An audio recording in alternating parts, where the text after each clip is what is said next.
the angels in the Bible are not so holy.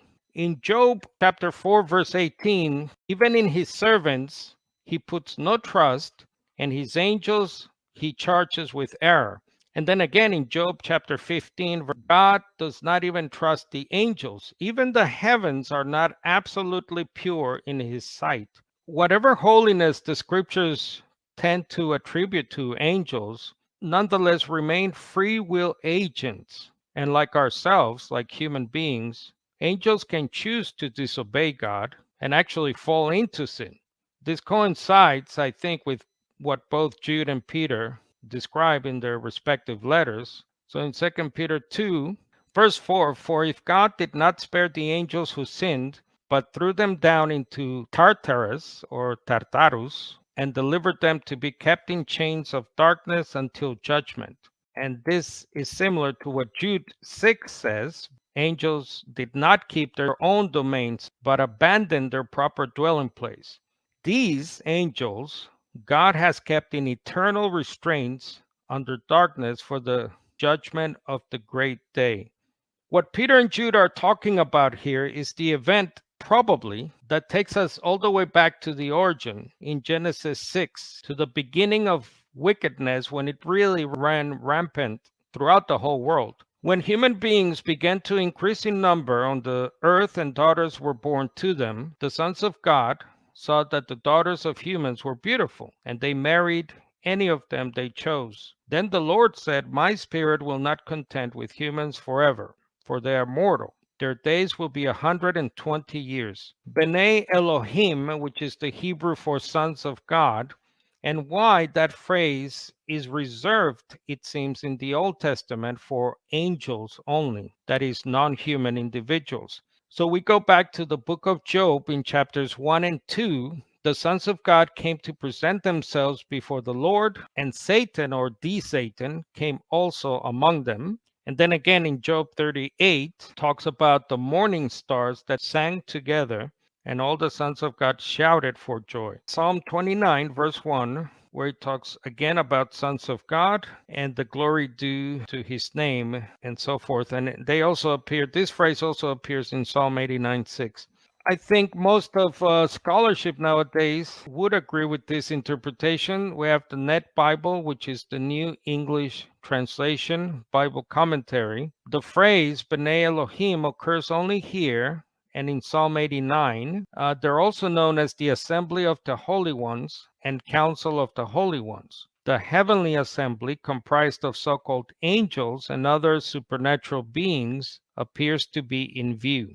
For more information, Job chapter 5, chapter 15, Zechariah 14, where these supernatural beings are referred to as holy ones. So let's go back to Jude with this information. So in Jude verses 6 and 7, we read, and angels who did not keep their own domain, but abandoned their proper dwelling place, these he has kept in eternal restraints under darkness for the judgment of the great day. Just as Sodom and Gomorrah and the cities around them, since they in the same way as these angels indulged in sexual perversion and went after strange flesh, are exhibited as an example in undergoing the punishment of eternal fire. But the whole point of Jude and Peter, the moral of their story, is to give an example to us humans and say to us, this is what happens when you disobey God. Even angels who do not obey will perish in a very awful way. And there's an awful judgment coming upon them, just as Sodom and Gomorrah and the cities around them. And the specific sin here is this sexual perversion. And note there the strange flesh phrase that is, I think, unique. And it's a very odd thing to say. And it is odd because what happened was odd. What happened was a transgression of creation where you had, if you will, one species, one type of being leaving their domain, as it says in verse 6, disobeying God and the proper order of creation, and cohabiting, in this case, through sexual perversion with another type of being, human beings, that is. Let's dig a little bit into the angels in prison. So where exactly are these angels. So again, they did not keep or guard their own rule. The Greek there Jude uses is a well-known word, arche or archi, principality or rulership, used by Paul in Colossians 2:15. So it sounds like they were designated a place by God. It's like maybe a policeman or a security guard, the state authority saying, okay, this is the place you will guard, you will keep. This is your rulership, this area only. Don't go beyond that line or don't cross the state line or something like that. But they did, and that's the great sin. So they left that dominion of theirs that was designated by God. Interesting background to this, we find in Deuteronomy 32, verse 8, where the Masoretic there says sons of Israel, but these sons of Israel are most likely the same group, sons of God, as translated by the Greek, which is also similar to what Daniel chapter 10 says in the Greek translation of Daniel. So this is the famous Song of Moses passage in Deuteronomy 32 in reference to this domain. What is Jude actually talking about here? What domain, what rulership, what area did they leave? Remember the days of old, consider the years long past, ask your father and he will tell you, your elders and they will inform you. When the Most High gave the nations their inheritance, when he divided the sons of men, he set the boundaries, maybe paraphrase that as dominions of the peoples, the borders perhaps, according to the number of the sons of God. But the Lord's portion is his people, Jacob his allotted inheritance. So I'm using here a version called Berean Study Bible, and you see that footnote there with the letter B on verse 8, and at the bottom it has DSS, the Dead Sea Scrolls. LXX, once again, is the Greek numeral for 70, believed to have been 70 rabbis who translated the Hebrew scriptures into Greek, known also as the Septuagint. So they're noting here that in these versions of your Old Testament Bible, it reads according to the number of the angels of God. And the Masoretic, the Hebrew text, has according to the number of the sons of Israel. So we're probably talking about the same reference to angels, that is also used in Genesis 6. So God at the beginning, the civilization of man, God seems to have set boundaries for all the nations of the world. And he did it according to an angelic also boundary. These are like protecting angels perhaps, or angels guarding those nations, that the nations themselves will not transgress the borders God set for the human nations. All right, so let's go back to Peter now. So Peter writes, 2 Peter 2, for if God did not spare the angels who sinned, but threw them down into Tartarus and delivered them to be kept in chains of darkness until judgment, and if he, that is God, did not spare the ancient world, but protected Noah, a preacher of righteousness, and 7 others, when he brought a flood on the world of the ungodly, and if he, that is God, reduced the cities of Sodom and Gomorrah to ashes and condemned them to ruin, making them an example to those who were going to be ungodly. The same thing, isn't it, as what Jude is talking about?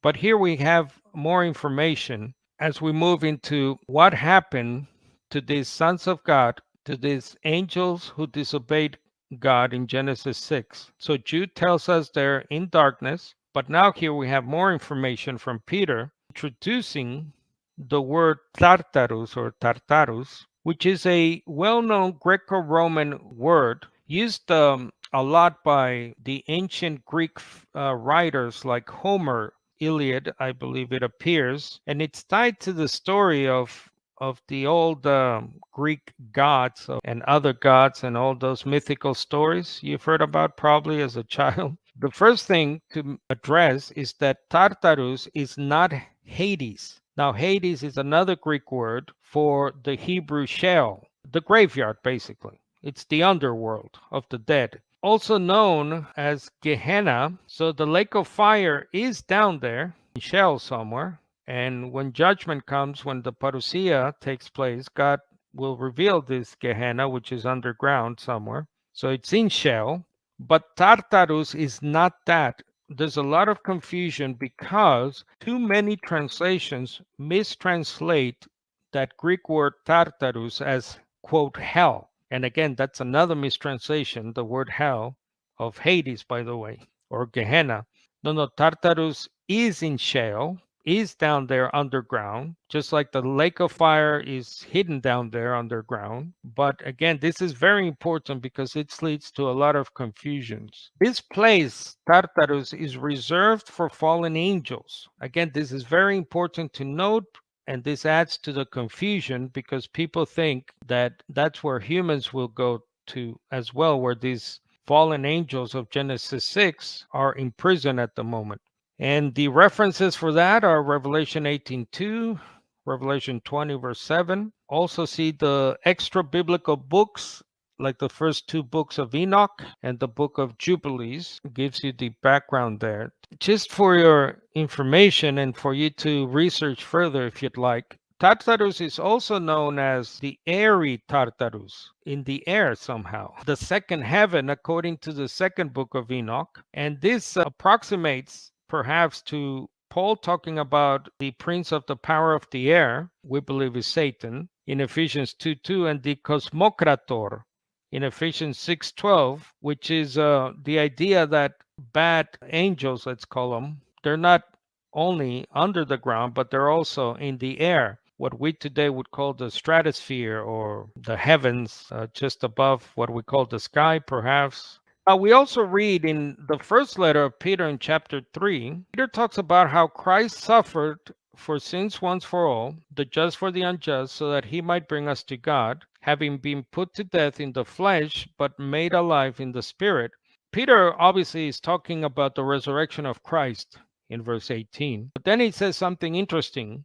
He basically says, Peter, that after Jesus was raised, was made alive in the spirit, he went and made a proclamation, what would we call it, a declaration, gave a speech, if you will, to the spirits in prison who once were disobedient when the patience of God kept waiting in the days of Noah during the construction of the ark.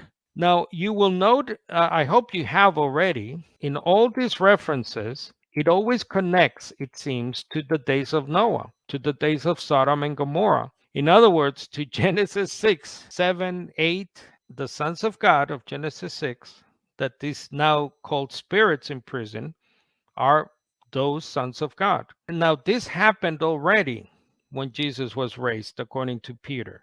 So Peter was given this information about Christ, and Jesus went down there after he's raised from the dead, made alive in the spirit, as Peter puts it, and proclaimed or told these spirits something while they're down there in prison.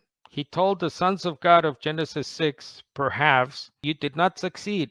God's plan has been victorious. I have prevailed. I'm victorious. And perhaps Jesus even said, your day is coming soon. Now, spirits in prison. So again, we go back to Jude 6 and 7. God has kept, they're guarded in a way, in perpetual chains, are unbreakable. And they actually will remain chained up perpetually. I think even when they're thrown in, they will be thrown in the lake of fire. They will be destroyed, chained. I think it's just emphatic of the fact that these fallen angels, sons of God, did something so wrong. They're so bad that they will never be taken out of those chains. If we compare that to today, if you see a criminal today and they're chained up, you see them in court. But this is an interesting image because when a prisoner is on death row and then they decide that criminal will die by execution by the state, they usually let them out of the chains, obviously to kill them, to either put them in the electric chair or whatever. But these beings will be chained up, and that's the way they will perish. They're under gloomy darkness. That is probably a reference to the underworld, that is Sheol, where Tartarus is. Not that Tartarus is Sheol, again. And they're reserved for the great day of judgment. And that's that great day of the Lord, which becomes the day of Christ. And that's in Joel 2, Acts 2. And you can compare the first two books of Enoch. And perhaps this is what Jesus told them when he went down there. You're here not to ever be let out, And actually, you're here until the great day of judgment. It's a horrible thought. Their end, like Sodom and Gomorrah. And remember, the scriptures say that the smoke of Sodom and Gomorrah rises up to this day. I think it's in Revelation. But obviously, that's a metaphorical way of saying their end will be forever. They will be destroyed.